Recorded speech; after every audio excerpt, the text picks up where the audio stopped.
আসসালামু আলাইকুম রহমতুল্লাহি ওয়া বারাকাতুহু। প্রিয় দর্শক শ্রোতা, পবিত্র আশুরার দিবসে আল্লাহ রসুল সাল্লাল্লাহু আলাইহি ওয়াসাল্লাম যখন জানতে পারলেন যে এদিনে ইহুদিরাও রোজা রেখে থাকে, তখন আমার আপনার নবী মুহাম্মদ রাসূলুল্লাহ সাল্লাল্লাহু আলাইহি ওয়াসাল্লাম ইহুদিদের ডেকে জিজ্ঞাসা করলেন যে তোমরা এই দিনকে কেন পালন করো, এই দিনে কেন রোজা রাখো?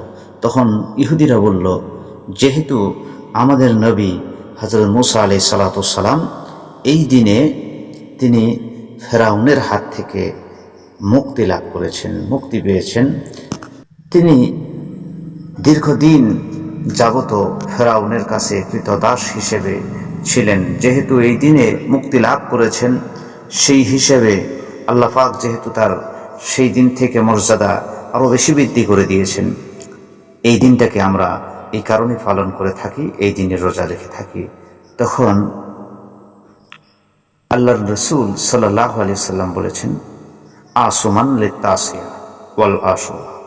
আল্লাহ রসুল সাল্লাল্লাহু আলাইহি সাল্লাম বলেছেন, যদি আমি আগামী বছর অর্থাৎ নবী করিম সাল্লাল্লাহু আলাইহি সাল্লাম ইন্তেকালের যে বছর, সে বছরের কথা বলেছেন, যদি আমি আগামী বছর পর্যন্ত হায়াতে থাকি, জীবিত থাকি, তাহলে আমি আগামী বছরে আশুরার পূর্বের দিন অর্থাৎ 9 মুহররম একটি রোজা রাখবো, আর 10 মুহররম আশুরা দিবসে একটি রোজা রাখবো।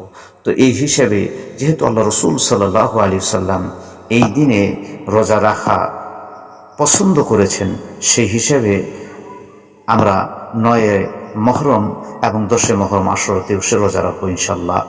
আপনারা চাইলে 10 মুহররম একটি, 11 মুহররম আরেকটি রাখতে পারেন। কোনো মুফাসসিরে কেরামগণ বলেছেন যে 10 মুহররম একটি রোজা এবং 11 মুহররম আরেকটি রোজা।